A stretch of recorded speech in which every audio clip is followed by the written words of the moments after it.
ഇവിടെയുള്ള മുതലാളിമാരൊക്കെ ഈ ചെറിയ ചെറിയ പിള്ളേരെ കൊണ്ടുപോയിട്ടാണ് മുതലാളിമാരല്ല പാട്ടക്കാർ ഈ ഇവിടുത്തെ മുതലാളിമാരെ പാട്ടെടുക്കുന്നുണ്ടല്ലോ ഈ പാട്ടക്കാർ ഇവിടുത്തെ ചെറിയ ചെറിയ പിള്ളേരെ കൊണ്ടുപോയിട്ടാണ് അടക്ക കഴിഞ്ഞിട്ട് കൊണ്ട് കയറ്റിയിട്ട് അടക്ക പറിക്കുന്നത്.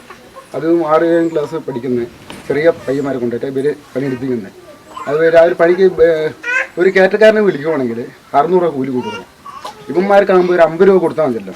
അതിന് വേണ്ടിയിട്ടാണ് ഇവർ 6ാം ക്ലാസ് 7ാം ക്ലാസ് പഠിക്കുന്നത് ചെറിയ ചെറിയ കുട്ടികൾ ഈ കുഞ്ചൽ കൊള്ളിന്ന് ഇവർ പണിക്ക് കൂട്ടിയിട്ട് പോകുന്നു. അതിനായിട്ട് ഇവിടെ കുറേ ചേട്ടന്മാർ വരുന്നുണ്ട്. ഇന്ന് പണിക്ക് പോയിട്ട് ചക്ക ഞാനിപ്പോൾ ഇന്നലെ ഇവിടെ ചക്കുണ്ട്, പിന്നെ വേറെ തീരെ ചെറിയ ചെറിയ ചക്കുണ്ട്. ഇവരെ കൊണ്ടുപോയിട്ട് വലിയവർക്ക് കയറാൻ പറ്റാത്ത വലിയ പീറ്റ കൂടിയ കവുങ്ങിലാണ് ഇവരെ കയറ്റുന്നതിന്റെ മുകളിലേക്ക് അവർക്ക് മാത്രമേ കയറാൻ കഴിയുള്ളൂ. ഏകദേശം അടക്കപ്പറയിൽ 3 മാസമെങ്കിലും സമയം എടുക്കുന്നുണ്ട്. അങ്ങനെ ഈ 3 മാസം കഴിഞ്ഞ് വരുമ്പോഴത്തേക്ക് ഒന്നില്ലെങ്കിൽ വേറെ എന്തെങ്കിലും അല്ലെ ഒരു ചെറിയ ഒന്നിനും പറ്റാത്തൊരു മൊബൈൽ ഫോണായി മേടിച്ചു കൊടുക്കുന്നത് ഈ ചെക്കന്മാർക്ക്. അത്ര മാത്രമേ ഉള്ളൂ.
വയനാട്ടിൽ ഇഞ്ചി കൃഷി ഫുള്ള് കട, അതുകൊണ്ട് ഇപ്പോൾ കർണാടകത്തിലേക്ക് എല്ലാവരും കൂടെ കയറിയത്. അപ്പോൾ അതിനനുസരിച്ച് നമ്മൾ വളം മരുന്നുകളും കൈകാര്യം നല്ല പോലെ ചെയ്യണം. കൂലി 200 രൂപയും ഫുൾ ചെലവ്, ചിലവുള്ള പൈസയും വണ്ടി കൂലിയൊക്കെ തരും.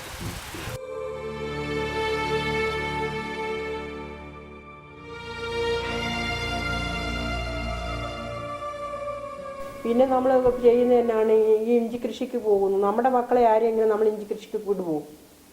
ആരും മെടിയല്ലോ. നമ്മൾ ആരാണെങ്കിലും ഇവിടെ ഉണ്ടാകുന്ന ആളുകൾ ഈ ട്രൈബൽ കുട്ടികളെയല്ലേ, അവരുടെ റൈറ്റും അവിടെ നിഷേധിക്കപ്പെടും.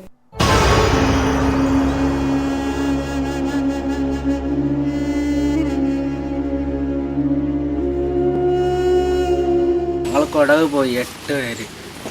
അയാൾ പിന്നെ പണി ഈ തോട്ട കളക്കാണ്ടും പറഞ്ഞിട്ടാണ് കൂട്ടിയിട്ട് പോയത്.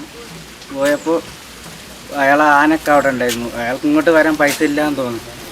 ഞങ്ങൾ പോയാൽ കൊണ്ടായിരിക്കും അയാൾ ആനയും കൊണ്ട് ഇങ്ങോട്ട് വന്നത്. പിന്നെ ഞങ്ങൾ പറഞ്ഞ് വീട്ടിലേക്ക് ഞങ്ങൾക്ക് 500 രൂപ വെച്ച് കൊടുക്കണം എന്ന് പറഞ്ഞപ്പോൾ അയാൾ എന്താക്കി, അന്ന് വരുമ്പോൾ 7000 രൂപയും വാങ്ങിയിട്ട് വന്നു. 5000 ഉറുപ്പിക വാങ്ങി വന്നപ്പോൾ ഈ ഇവിടെയൊക്കെ ഓരോരുത്തരെ അടുത്ത് പൈസ കൊടുത്തെന്ന് പറഞ്ഞു. ഞങ്ങൾ വന്ന് നോക്കുമ്പോൾ ആർക്കും കൊടുത്തിട്ടില്ല. നിങ്ങളെങ്ങനെ വന്ന കുടയുന്നത്? ഞങ്ങൾ പിന്നെ അവിടെയുള്ള സഹക്കാർ പൈസ ചോദിക്കുമ്പോൾ അയാൾ തരില്ല.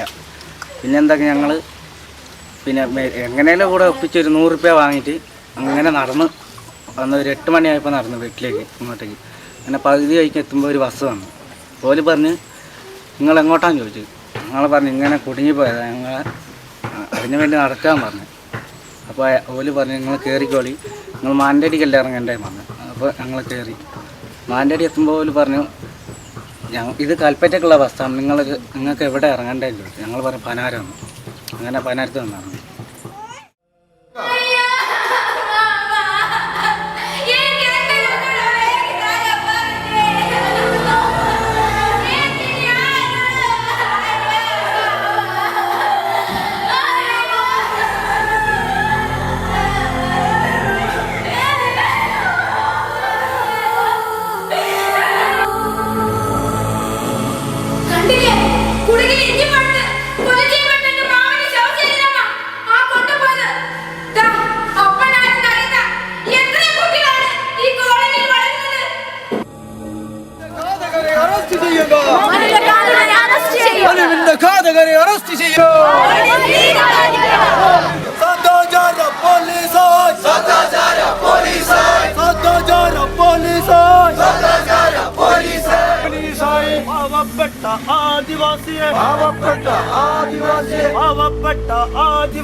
വിവാഹം നിശ്ചയിച്ചു വെച്ചിട്ടുള്ള ഒരു ചെറുപ്പക്കാരനെ അതിനിഷ്ഠൂരമായ രീതിയിൽ കൊലക്ക് കൊടുത്തിരിക്കുന്നത്, ഒരു ചെറുപ്പക്കാരനെ ഇത്തരത്തിൽ ദ്രോഹിച്ചിട്ട് 7 ദിവസം പിന്നിട്ടിരിക്കുകയാണ്.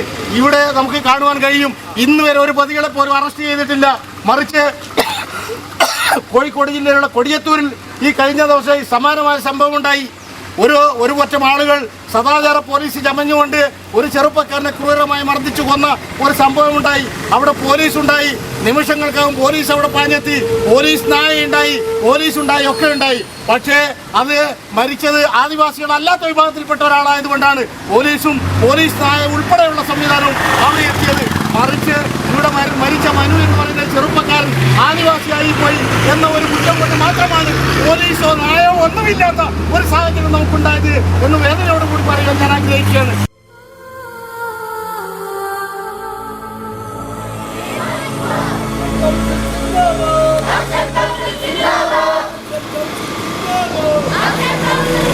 ഈ വൈജും പിന്നെ രതീഷും ഗിരീഷും ടോർച്ച് അടിച്ചെടുക്കുക എൻ്റെ മുഖത്തേക്ക് ടോർച്ച് അടിച്ച് കൊടുത്തിട്ട് പറഞ്ഞ് ഇവനാണ് കള്ളൻ പറഞ്ഞിട്ട് ഇവനെ ഒരുപാട് തല്ലുകയും ചെയ്തു.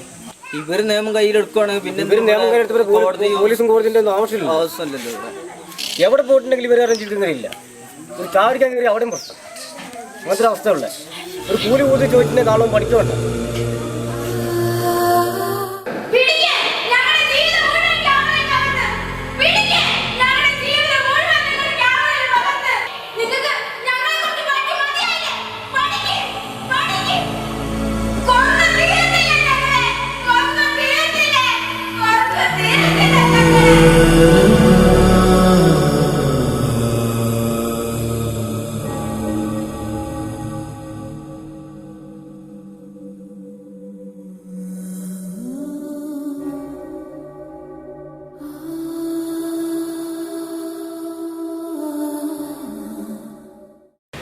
നിരന്തരം പ്രശ്നങ്ങളിലൂടെയാണ് ഞങ്ങൾ മുന്നോട്ട് പോയിക്കൊണ്ടിരിക്കുന്നത്.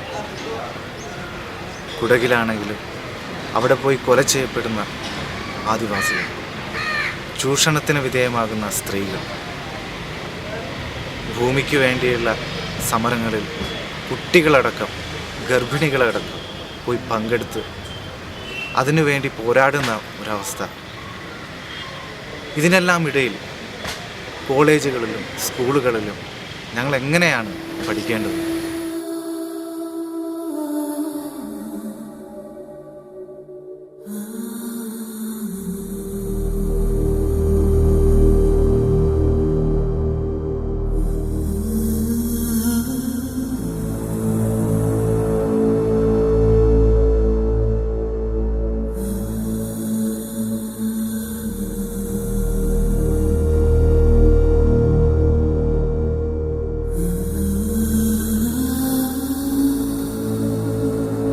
എന്നിട്ടും ഈ നുണ എല്ലാ പ്രഭാതങ്ങളിലും ഞങ്ങൾ ആവർത്തിച്ചു കൊണ്ടേയിരിക്കുന്നു. എല്ലാ ഭാരതീയരും എന്റെ സഹോദരി സഹോദരന്മാരാണ്.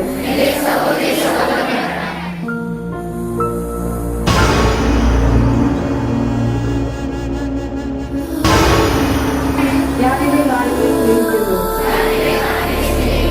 അതിന്റെ സമൃദ്ധവും വിവിധവുമായ പരമ്പരാഗത സമ്പത്തിൽ ഞാൻ അഭിമാനം കൊള്ളുന്നു.